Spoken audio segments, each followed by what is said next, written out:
Toll House by W. W. Jacobs. It's all nonsense, said Jack Barnes. Of course people have died in the house. People die in every house. As for the noises, wind in the chimney and rats in the wainscot are very convincing to a nervous man. Give me another cup of tea, Meagle. Lester and White are first, said Meagle, who was presiding at the tea table of the Three Feathers Inn. You've had two. Lester and White finished their cups with irritating slowness, pausing between sips to sniff the aroma and to discover the sex and dates of arrival of the strangers, which floated in some numbers in the beverage.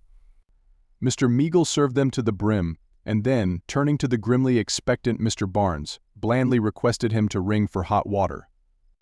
We'll try and keep your nerves in their present healthy condition, he remarked. For my part, I have a sort of half-and-half belief in the supernatural. All sensible people have, said Lester. An aunt of mine saw a ghost once. White nodded. I had an uncle that saw one, he said. It always is somebody else that sees them, said Barnes. Well, there is a house, said Meagle, a large house at an absurdly low rent, and nobody will take it. It has taken toll of at least one life of every family that has lived there, however short the time. And since it has stood empty, caretaker after caretaker has died there. The last caretaker died 15 years ago. Exactly, said Barnes. Long enough ago for legends to accumulate. I'll bet you a sovereign you won't spend the night there alone, for all your talk, said White, suddenly. And I, said Lester. No, said Barnes slowly. I don't believe in ghosts nor in any supernatural things whatever. All the same, I admit that I should not care to pass a night there alone. But why not? Inquired White. Wind in the chimney, said Meagle with a grin. Rats in the wainscot, chimed in Lester. As you like, said Barnes, coloring. Suppose we all go, said Meagle. Start after supper, and get there about 11. We have been walking for 10 days now without an adventure, except Barnes's discovery that ditch water smells longest. It will be a novelty at any rate, and if we break the spell by all surviving, the grateful owner ought to come down handsome. Let's see what the landlord has to say about it first, said Lester. There is no fun in passing a night in an ordinary empty house. Let us make sure that it is haunted. He rang the bell, and sending for the landlord, appealed to him in the name of our common humanity not to let them waste a night watching in a house in which specters and hobgoblins had no part. The reply was more than reassuring, and the landlord, after describing with considerable art the exact appearance of a head which had been seen hanging out of a window in the moonlight, wound up with a polite but urgent request that they would settle his bill before they went. It's all very well for you young gentlemen to have your fun, he said indulgently, but supposing as how you are all found dead in the morning, what about me? It ain't called the Toll House for nothing, you know. Who died there last? Inquired Barnes, with an air of polite derision. A tramp, was the reply. He went there for the sake of half a crown, and they found him next morning hanging from the balusters dead. Suicide, said Barnes. Unsound mind. The landlord nodded. That's what the jury brought it in, he said slowly. But his mind was sound enough when he went in there. I'd known him, off and on, for years. I'm a poor man, but I wouldn't spend the night in that house for £100. He repeated this remark as they started on their expedition a few hours later. They left as the inn was closing for the night. Bolts shot noisily behind them, and as the regular customers trudged slowly homewards, they set off at a brisk pace in the direction of the house. Most of the cottages were already in darkness, and lights in others went out as they passed. It seems rather hard that we have got to lose a night's rest in order to convince Barnes of the existence of ghosts, said White. It's in a good cause, said Meagle. A most worthy object, and something seems to tell me that we shall succeed. You didn't forget the candles, Lester. I have brought 2, was the reply. All the old man could spare.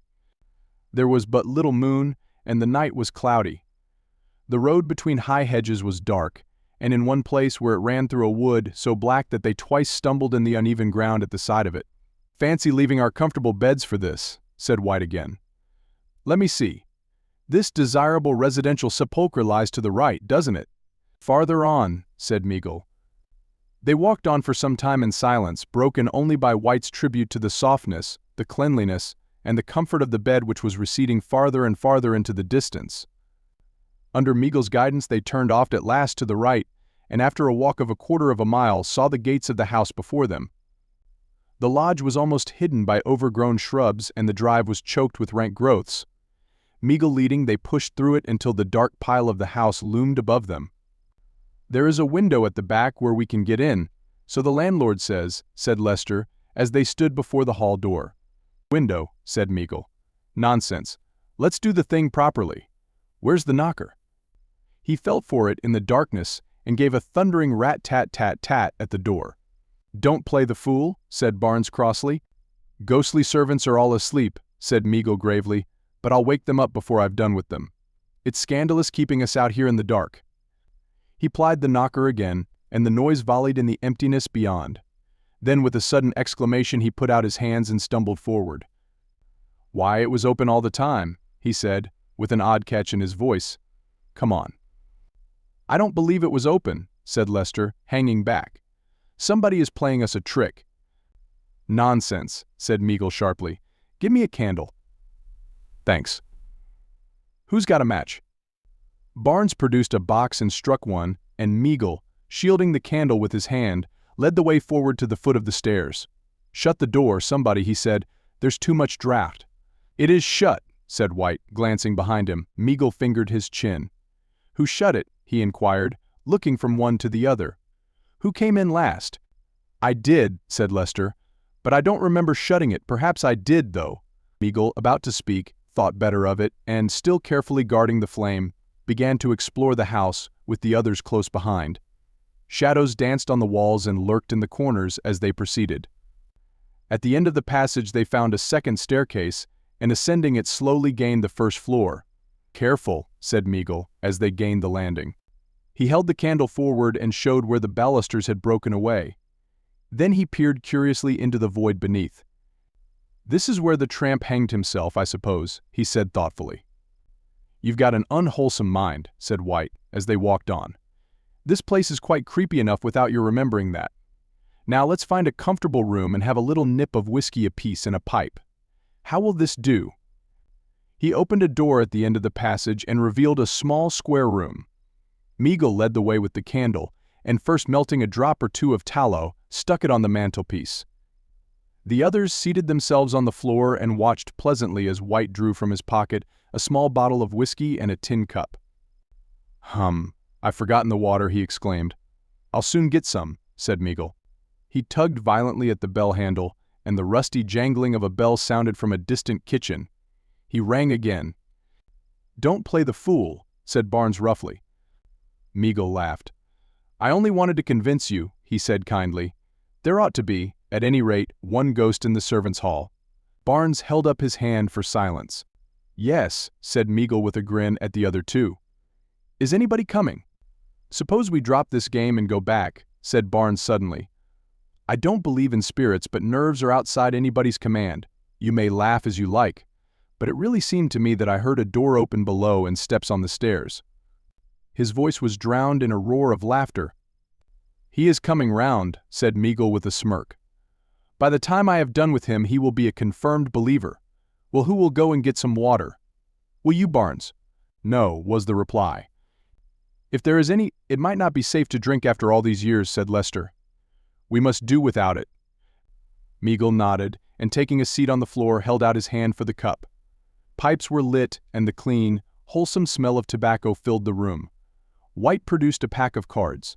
Talk and laughter rang through the room and died away reluctantly in distant corridors. "Empty rooms always delude me into the belief that I possess a deep voice," said Meagle. "Tomorrow." He started up with a smothered exclamation as the light went out suddenly and something struck him on the head. The others sprang to their feet.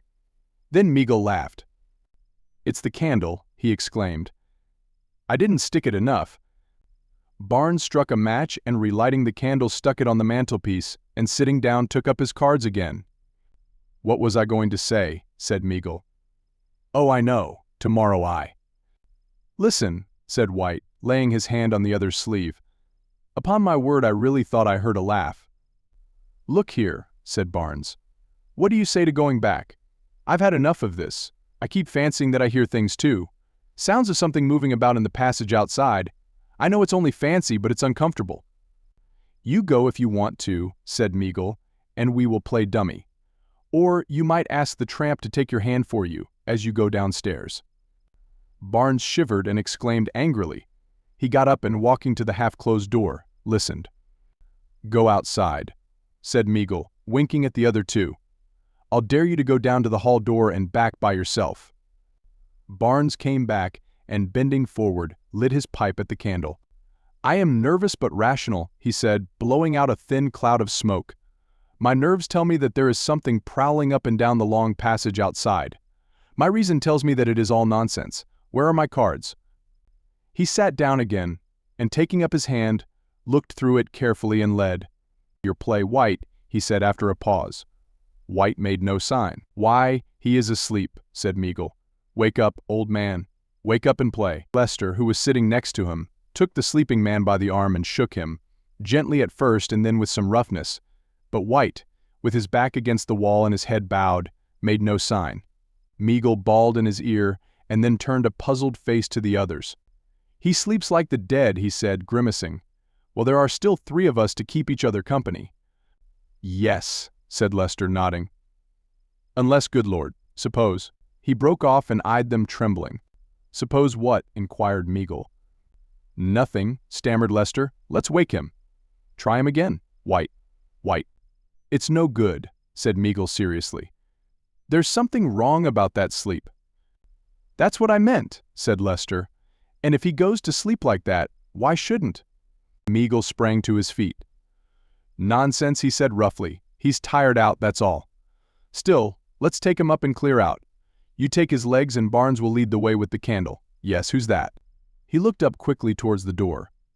"Thought I heard somebody tap," he said with a shamefaced laugh. "Now, Lester, up with him. 1, 2, Lester. Lester." He sprang forward too late. Lester, with his face buried in his arms, had rolled over on the floor fast asleep, and his utmost efforts failed to awaken him. "He is asleep," he stammered. Asleep. Barnes, who had taken the candle from the mantelpiece, stood peering at the sleepers in silence and dropping tallow over the floor. "We must get out of this," said Meagle. "Quick," Barnes hesitated. "We can't leave them here," he began. "We must," said Meagle in strident tones. "If you go to sleep I shall go. Quick, come." He seized the other by the arm and strove to drag him to the door. Barnes shook him off and, putting the candle back on the mantelpiece, tried again to arouse the sleepers. "It's no good," he said at last, and turning from them, watched Meagle. "Don't you go to sleep," he said anxiously. Meagle shook his head, and they stood for some time in uneasy silence. "May as well shut the door," said Barnes at last. He crossed over and closed it gently. Then, at a scuffling noise behind him, he turned and saw Meagle in a heap on the hearthstone. With a sharp catch in his breath, he stood motionless. Inside the room, the candle, fluttering in the draught, showed dimly the grotesque attitudes of the sleepers. Beyond the door there seemed to his overwrought imagination a strange and stealthy unrest.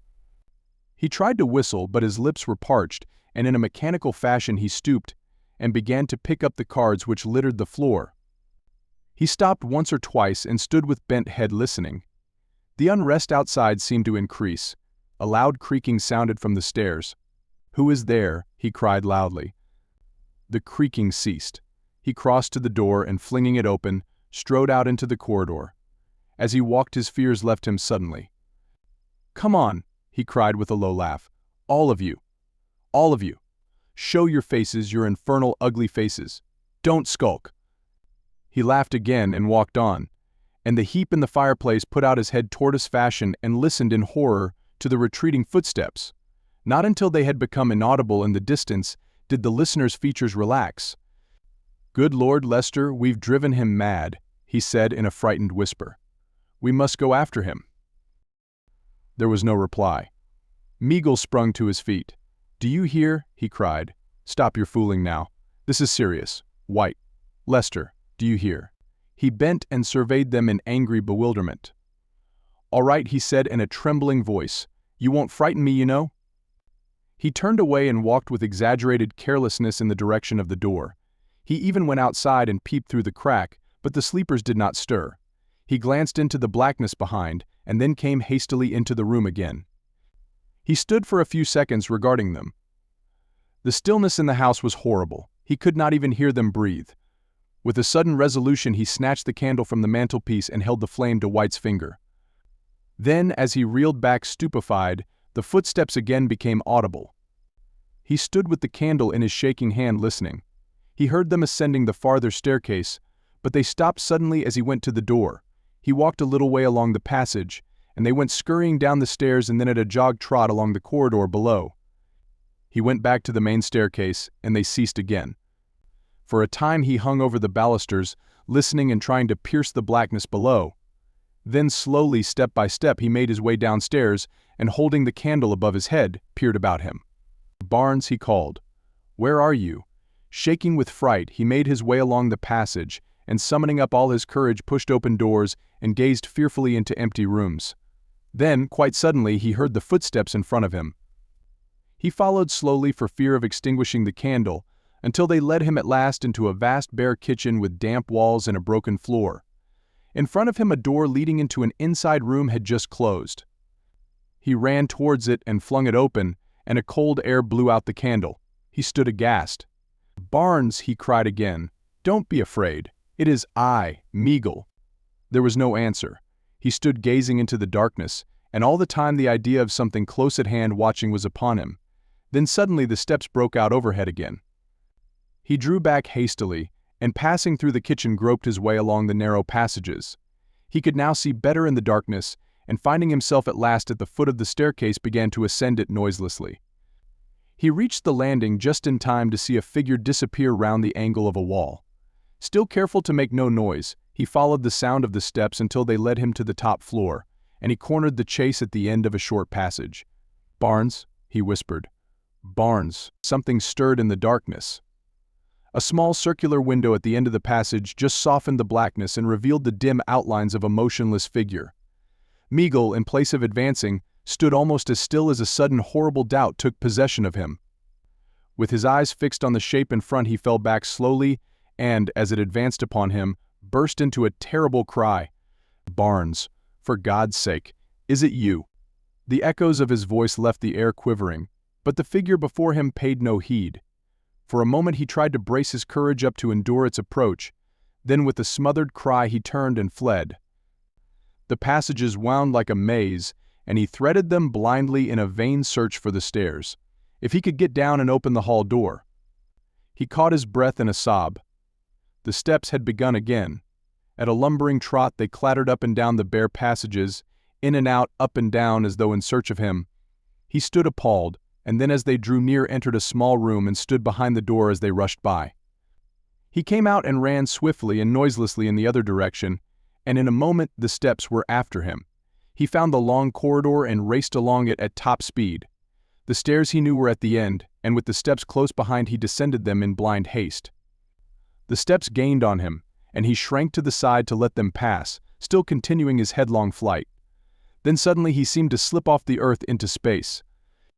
Lester awoke in the morning to find the sunshine streaming into the room, and White sitting up and regarding with some perplexity a badly blistered finger. "Where are the others?" inquired Lester. "Gone, I suppose," said White. "We must have been asleep." Lester arose, and stretching his stiffened limbs, dusted his clothes with his hands, and went out into the corridor. White followed. At the noise of their approach a figure which had been lying asleep at the other end sat up and revealed the face of Barnes. "Why, I've been asleep," he said in surprise. "I don't remember coming here. How did I get here?" "Nice place to come for a nap," said Lester, severely, as he pointed to the gap in the balusters. "Look there. Another yard and where would you have been?" He walked carelessly to the edge and looked over. In response to his startled cry the others drew near, and all three stood gazing at the dead man below.